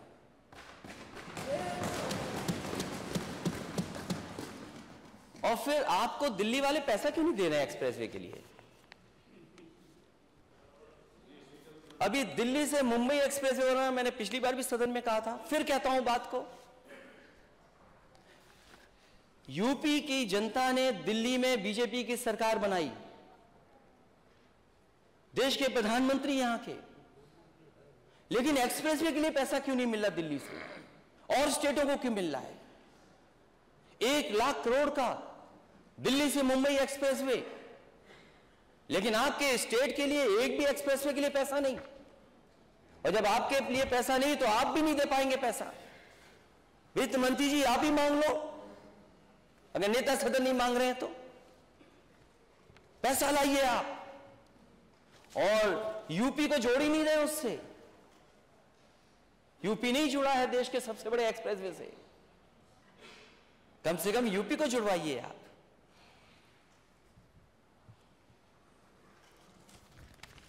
हवाई यात्राएं बहुत और अंतर्राष्ट्रीय एयरपोर्ट बन गए हैं। नेता सदन जहां मैं जाता हूं उतरने के लिए, कहते हैं कि हवाई पट्टी चली नहीं रही है। अध्यक्ष महोदय, मैं अनुमति लेते लेते थक गया आजमगढ़ के हवाई पट्टी पे उतरने के लिए, मैं उतर ही नहीं पाया। हवाई जहाज से ये नेताजी ने बनवाई थी, उसके बाद एक्सपेंशन हमने किया और 5 साल से नहीं चालू हो रहा, क्योंकि वो एयरपोर्ट की सूची में है। ये बात मैं इसलिए कह रहा हूं, सब कुछ बन गया वहां, आप जाना चाहेंगे कि आप नहीं उतर सकते। मुरादाबाद भी पुराना समाजवादी नेताजी के समय की देन थी, आज भी नहीं उतर सकते आप उस पे। और आजमगढ़ में आप दे रहे हो इतना बढ़िया एक्सप्रेसवे दिया है, जहां सड़क पर हवाई जहाज उतर जा रहे हो, वहां क्यों लोगों किसानों को परेशान कर रहे हैं आप? बनाना है नहीं आपको, क्यों बना रहे हैं आप? केवल किसानों को परेशान करने के लिए ये बना नहीं रहे, ना नोटिफिकेशन है ना बजट है उसके लिए। चित्रकूट की हवाई पट्टी, नेता मैं हमारे माननीय सदस्य बार बार कह रहे हैं, मैं अध्यक्ष महोदय कहना चाहता हूं, ये आजमगढ़ की नई हवाई पट्टी बनाए, नया एयरपोर्ट बना रहे हैं, केवल किसान को परेशान करना चाहते हैं। उतनी ही हवाई पट्टी पर उतर जा रहा है तो भी नहीं माने, पता नहीं कौन सा एयरपोर्ट बनाना चाहते हैं आप। चित्रकूट का क्या बना लिया आप? क्या चित्रकूट का बन गया? 5 साल से नहीं कोई उतर पाया। एक हवाई पट्टी बनी रसूलाबाद में, एक बार हवाई जहाज उतरा बस, और उसमें भी कुछ उद्योगपति भेजे सरकार ने, कहा कि यहां बहुत बड़ा इन्वेस्टमेंट होगा, बहुत कारोबार बढ़ेगा। उसके बाद कभी दोबारा नहीं उतरे जाकर के वहां। किसकी देन है ये सब हवाई पट्टियां बनाना?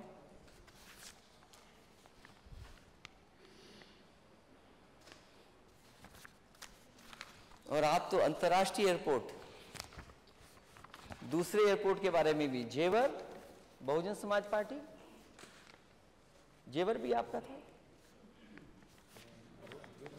एनओसी समाजवादियों ने दिलाई।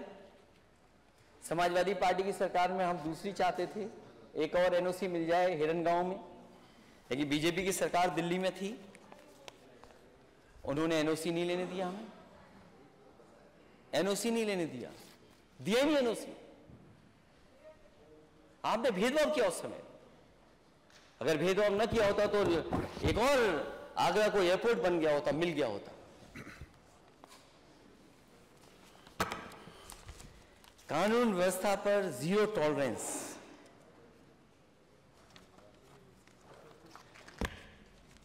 कानून व्यवस्था पर जीरो टॉलरेंस है आपकी। ईज ऑफ डूइंग बिजनेस तो कितनी है, लेकिन ease of doing crime Uttar Pradesh में लगातार बढ़ रहा है।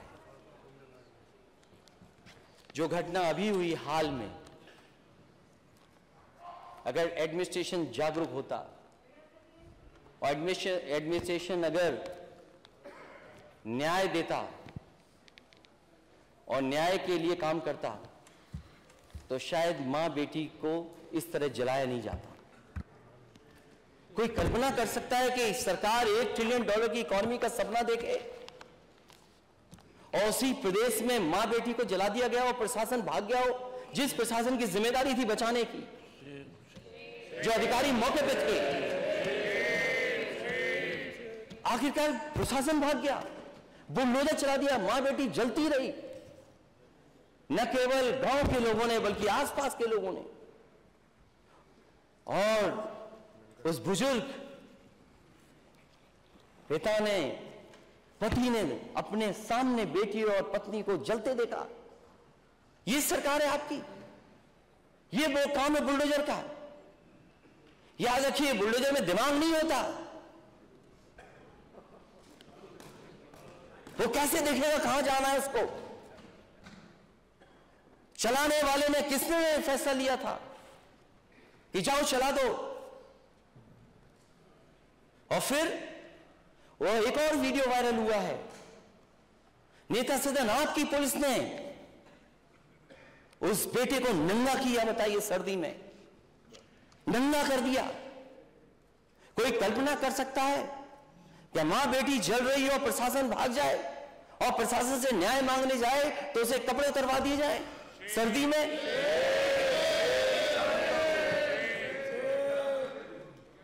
कोई कल्पना कर सकता है इस बात को लेकर के? अगर हम दुनिया में जाएं, और आज का जमाना पुराने जमाने से अलग है, एक एक घटना, एक एक चीज जो यहां हो रही है दुनिया के हर कोने में देखी जा सकती है, पहुंचाई जा सकती है। हम आप कितना भी मैनिपुलेट करें, लेकिन आज के समय पर नेता सदन सच्चाई को नहीं छिपा सकते। और मैं आपके जिले की घटना याद दिलाता हूं, अपनी सरकार के समय पर एक पुलिस के अधिकारी ने इसी तरह कुछ गलत काम किया था, मैंने उसको वहीं पर सस्पेंड किया था। आपको कौन रोकता है अधिकारियों के खिलाफ कार्रवाई के लिए? मां बेटी गई हैं, ब्राह्मण परिवार के बेटे को आधा नंगा कर दिया, कौन रोक रहा है आपको? रोक कौन रहा है कार्रवाई के लिए? इससे आप न्याय नहीं दिला पाएंगे। और एक घटना नहीं, जीरो टॉलरेंस की मैं दूसरी घटना भी कन्नौज की बता सकता हूं। आप कहते हैं कि दंगा की डेफिनेशन देखिए ना, जो आंकड़े आते हैं वो क्या कहते हैं, एनसीआरबी के आंकड़े, आंकड़ों को दोबारा पढ़िए और सरकार के आंकड़े देखिए क्या है सरकार के आंकड़े। कन्नौज में 10,000 रुपए दे करके एक मुस्लिम नौजवान से आपने मंदिर में मांस रखवा दिया। वो बीजेपी का कार्यकर्ता था, नेता सदन बीजेपी का कार्यकर्ता था, और आपको डीएमएसपी को सस्पेंड करना पड़ा, हटाना पड़ा कि नहीं हटाना पड़ा? बताइए आप, कौन लोग थे वो दंगा कराने में? दंगा कराने वाला अध्यक्ष महोदय कोई था तो भारतीय जनता पार्टी का था, और 10,000 रुपए में मंदिर में बीजेपी के कार्यकर्ता ने मंदिर में जाने का मांस रखवाया। और 17 लोग, अगर हम लोग सख्ती नहीं करते, आंदोलन के लिए नहीं धमकी देते, तो शायद वो कार्रवाई नहीं होती। प्रशासन घबरा गया और 17 के 17 लोग बीजेपी के कार्यकर्ता जेल गए हैं, वो बीजेपी के लोग हैं। आप कहते हैं सफाई दंगा करते हैं। रायबरेली में मां की मजदूरी मांगने पर सत्ता संरक्षित दबंगों ने 10वीं के दलित छात्र बिजली केबल से पिटाई की और क्या चटवाया? पैर चटवाए एक दलित के नौजवान के। ये आखिरकार घमंड कहां से रहा है, अहंकार कहां से आ रहा है अध्यक्ष महोदय? ये जीरो टॉलरेंस है। एक दलित बच्चे से जूते चटवाएंगे आप? ये जीरो टॉलरेंस है आपकी? कुछ बातचीत हो गई और बातचीत में गोली मार दी जौनपुर में सभासद के। ये जीरो टॉलरेंस है आपकी? गोली मार दी, फरार, बातचीत हुई, निकाला, गोली मार दी। ये है आपका जीरो टॉलरेंस? महुआ में नमस्कार न करने पर दलित को कुल्हाड़ी से मारकर लहलहान किया। ये जीरो टॉलरेंस है आपकी? ये कहां से शब्द आपने इजाद किया जीरो टॉलरेंस? कहां से लेके आ गए आप शब्द जीरो टॉलरेंस?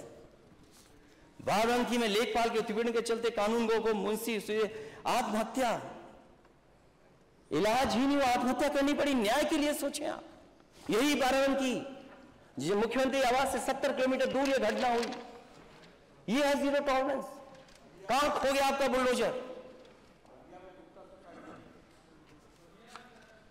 कहां खो गया?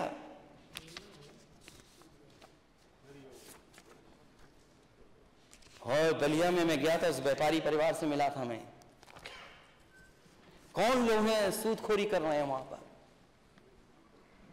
करोड़ों की मार्केट वैल्यू जमीन, करोड़ों की मार्केट वैल्यू की जमीन वो ले ली।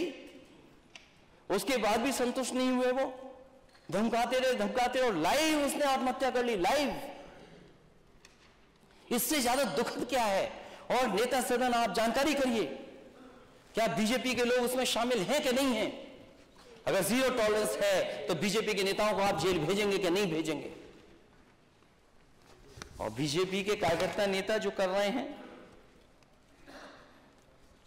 आजमगढ़ में इंद्रपाल मौर्य संग अपहरण कर हत्या पति पत्नी, ये जीरो टॉलरेंस है आपकी। और कानपुर में अध्यक्ष महोदय आपको जानकारी होगी कस्टोडियल डेथ की, बलवंत सिंह की। क्यों पुलिस ने मार दिया उसको? ये सैसवान में पुलिसिया गश्त 6 फरवरी को कोतवाली परिषद में खुद को पेट्रोल डालकर, ये जीरो टॉलरेंस है। वो भी जान चली गई उसकी सैसवान में। बलवंत सिंह, उसके साथ जो हुआ है, कोई कल्पना कर सकता है? पुलिस पे फर्जी एफआईआर, FIR लिखा दी, पुलिस लगी, मारते मारते जान ले ली। क्या मदद की है आपने? आप दूसरों पे आरोप लगाते थे कि समाजवादी सरकार है, इसमें मदद में भेदभाव होता है। क्यों? कानून व्यवस्था जीरो अध्यक्ष महोदय, क्या अध्यक्ष महोदय जीरो टॉलरेंस, आपको भी जीरो टॉलरेंस रखनी चाहिए। घंटा हो गया हमारा। नहीं, अभी तो मैं सब्जेक्टिव टच नहीं हूं, अभी तो शाहजहांपुर का मेडिकल कॉलेज आना है। मेडिकल कॉलेज बजट में ले लीजिएगा। नहीं, बजट में फिर वो बजट वाली बात आएगी।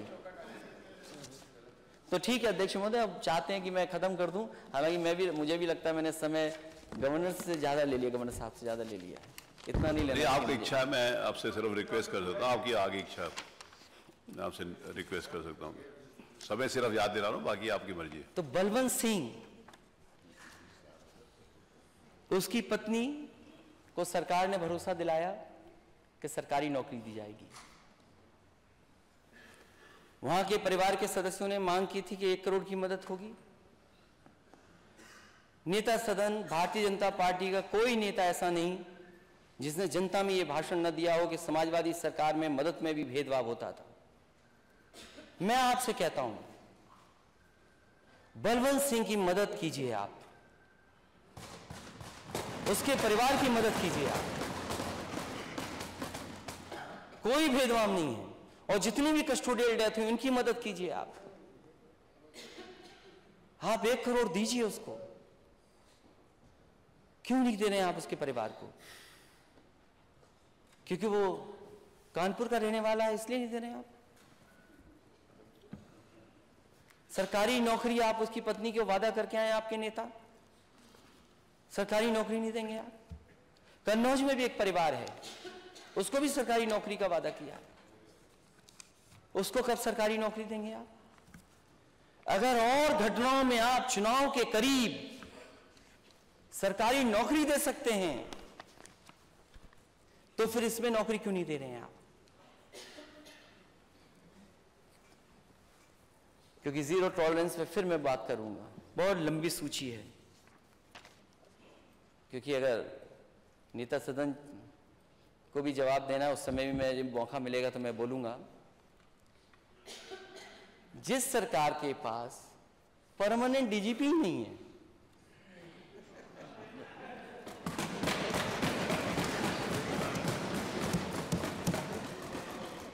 हम विपक्ष को टॉलरेट कर लेंगे थोड़ी देर के लिए। मैं नेता सदन से जानना चाहता हूं कि आप डीजीपी परमानेंट क्यों नहीं बनवा पा रहे हैं? क्या वजह है? क्योंकि वो वोटर हमारे हैं, क्योंकि वोट वो मुझे देते हैं जिताने के लिए, इसलिए?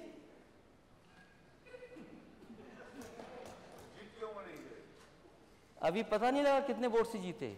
अभी नेता सदन वहां क्या कहते, पेंडुलम।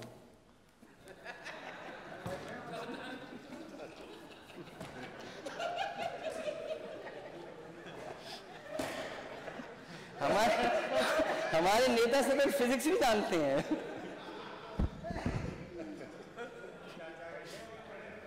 नहीं तो अब तो साथ है ना, देखिए ना, और आपका आशीर्वाद मिलता रहे। ऐसे अध्यक्ष महोदय, परमानेंट डीजीपी नहीं है आपके पास। एक दिन मैं जानबूझकर गया पुलिस हेडक्वार्टर में, क्योंकि समाजवादियों ने बनाई और वर्ल्ड क्लास इंफ्रास्ट्रक्चर दिया। जो भी डीजीपी आए, जो भी होम सेक्रेटरी आए, दूसरे स्टेट के और वरिष्ठ अधिकारी आए, उन्होंने खुद तारीफ की है, महसूस किया उन्होंने कि पुलिस के पास ऐसे इंफ्रास्ट्रक्चर होना चाहिए। और ये बात नेता सदन जानते हैं, लेकिन स्वीकार नहीं करेंगे। मैं जब गया हुआ, दिन के 12 बजे तक पूरी पुलिस सो रही थी। मैं अंदर बैठा, कोई अधिकारी नहीं वहां पर। सोचिए, पुलिस हेडक्वार्टर में कोई अधिकारी ना हो, इससे बड़ा दुर्भाग्य क्या हो सकता है?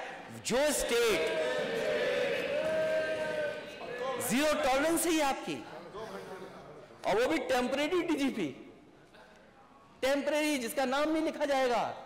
मैं आपको अपने तरफ से सुझाव देता हूं,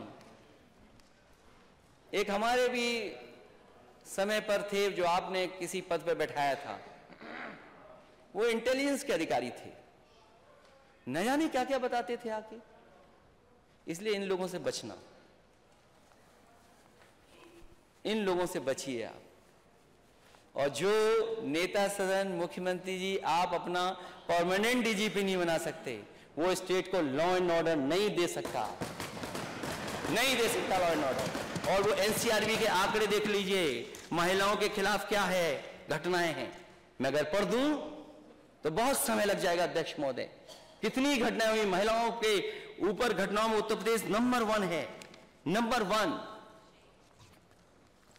क्राइम अगेंस्ट वुमेन नंबर 1 है स्टेट। और ये कोई आंकड़े हमारे नहीं हैं, ये हमारे आंकड़े नहीं हैं, एनसीआरबी के आंकड़े जो आप आंकड़े देते हैं। आप स्टेट कहां खड़ा है, कहां खड़ा है स्टेट, ये एनसीआरबी के आंकड़े हैं। यूपी सबसे आगे, नंबर 1 है यूपी, महिलाओं के ऊपर अन्याय अत्याचार होने पर नंबर 1 है, नंबर 1। और घटनाओं में रेप में नंबर 3 पर है। यूपी में 3 साल में दर्ज क्राइम नंबर 1 है। हम लोग कहां खड़े हैं, हम लोग महिला अपराध में। यूपी में रोज 153 महिलाओं से होते हिंसा, रेप, छेड़खानी, पिटाई। एनसीआरबी के आंकड़े बता रहे हैं, ये हम नहीं बता रहे हैं। और ये एनसीआरबी के वही आंकड़े हैं जो आपकी तरफ से जाते हैं, कोई विपक्ष नहीं भेजता ये आंकड़े। और एनसीआरबी के आंकड़े देख करके आपको खुद दुख होता होगा।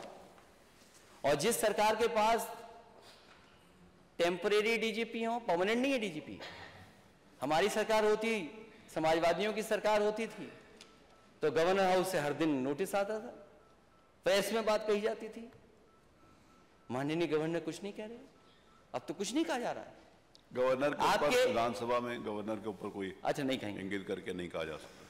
मैं अब नहीं वो शब्द वापस लेता हूं, गवर्नर पे कहा हो। लेकिन उस समय राज वहां से आवाज आती थी, बगल से विधानसभा की से, अब आवाज ही नहीं आती। और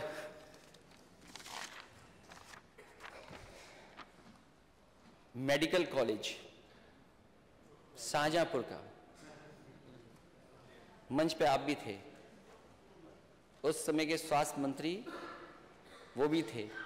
पहला मेडिकल कॉलेज का दिल्ली और उत्तर प्रदेश सरकार का शिलान्यास हुआ था उस समय। वित्त मंत्री हैं आप, स्वीकृत पद है 21, हैं कितने वहां पर अभी?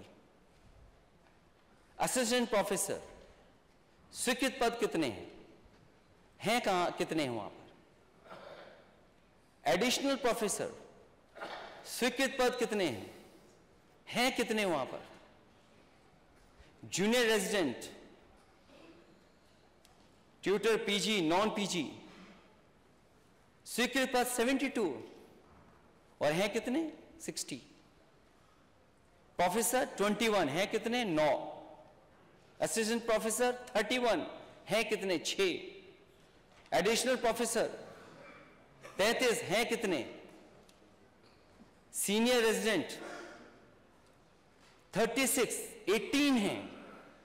अगर वित्त मंत्री के अपने क्षेत्र में यह हालत है मेडिकल कॉलेज की, जहां एमआरआई और मशीनें नहीं उपलब्ध, बजट क्या पर्याप्त है, तो सोचो प्रदेश के और मेडिकल कॉलेजों का हाल क्या होगा।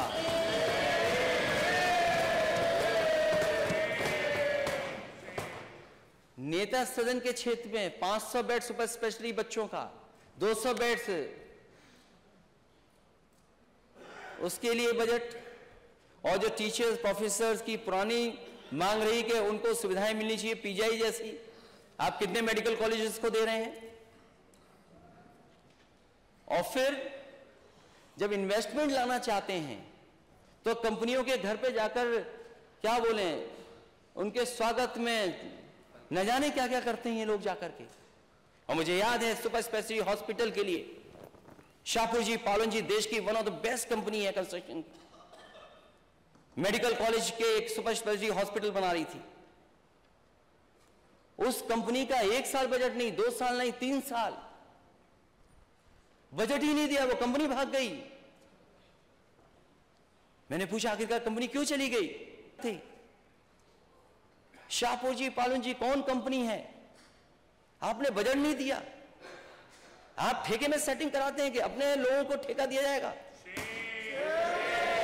सैफई मेडिकल कॉलेज यूनिवर्सिटी और उसके चांसलर मुख्यमंत्री हैं। मुख्यमंत्री जी अपनी यूनिवर्सिटी, अपना चांसलर बनने के लिए जल्दी बन गई यूनिवर्सिटी। बलिया की पूर्व प्रधानमंत्री चंद्रशेखर जी के नाम पर यूनिवर्सिटी क्यों नहीं बन रही है? उसको बजट क्यों नहीं दिया आपने? पूर्व प्रधानमंत्री अटल बिहारी वाजपेयी जी की यूनिवर्सिटी, मेडिकल यूनिवर्सिटी यहीं बननी थी। अभी भी हो सकता है लोहिया इंस्टीट्यूट के किस फ्लोर पर चल रही हो यूनिवर्सिटी, वो क्यों नहीं दिया आपने? आपके बगल में कैंसर इंस्टीट्यूट बना है। यहां जितने माननीय सदस्य बैठे हैं, ये कभी ना कभी हर दिन या क्षेत्र में जाते होंगे, महसूस करते होंगे कि कैंसर बीमारी किस तरीके से फैल रही है। हालांकि मैं अपने मंत्री हमारे साथ रहे, मैं बोला नहीं उनसे। कल पॉल्यूशन की बात आई तो हमारे वो डॉक्टर हैं, वो बोले पॉल्यूशन से होता ही नहीं है कैंसर। अब उनकी स्टडी होगी किस तरीके से कैंसर फैल रहा है। और आप नेता सदन खुद दस्तखत करते होंगे न जाने कितनों की मदद के लिए।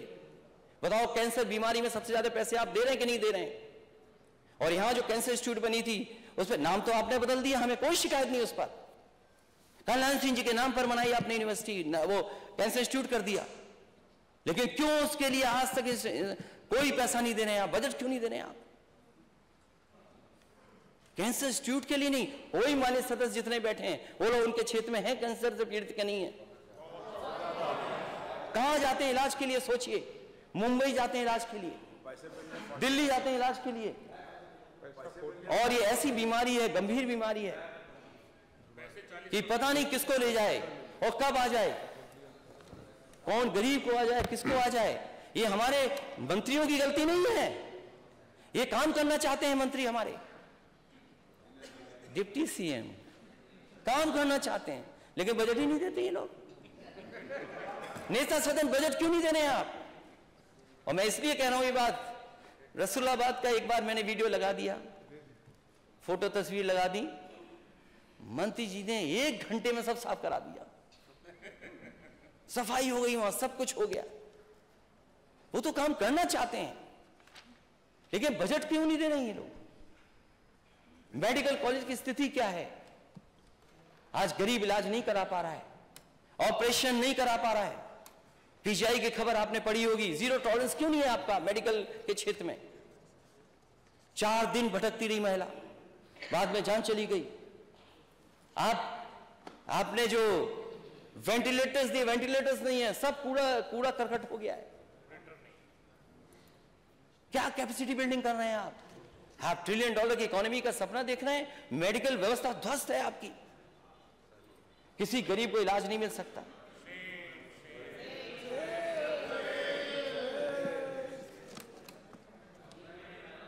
चलिए, धन्यवाद। इसलिए अध्यक्ष महोदय, बहुत सी बातें मुझे कहनी थी, बहुत लंबा मैंने बोल दिया, फिर भी बहुत सी बातें यूपी की रह गई हैं। बेरोजगारी रह गई। आज नौजवान को रोजगार नहीं है ना नौकरी है। ये केवल स्टार्टअप में लगे। स्टार्टअप क्या कर रहे हैं? Startup, skill development. अरे अपनी स्किल क्या भी डेवलप कर लो। मुझे तो ऐसा लगा अध्यक्ष महोदय, डर गया मैं शुरू में। नेता सदन 2:30 बजे तक रात को समीक्षा कर रहे हैं अधिकारियों की, रात के 2:30 बजे, 2 बजे, 2:30 बजे, 3 बजे तक जगने वाले नेता सदन ने उत्तर प्रदेश की ये हालत कर दी। मेडिकल कॉलेज 45, इलाज नहीं गरीब को, भटक रहा है गरीब। आप लखनऊ के सभी मेडिकल कॉलेज अस्पतालों की देख लीजिए ओपीडी क्या है। और आपका बजट नहीं तो चल दिए पीपीपी करने के लिए। ये पीपीपी क्या होता है? ये पीपीपी क्या है? मेडिकल में पीपीपी, ये आपकी जिम्मेदारी है, सरकार की जिम्मेदारी है स्वास्थ्य की सेवाएं।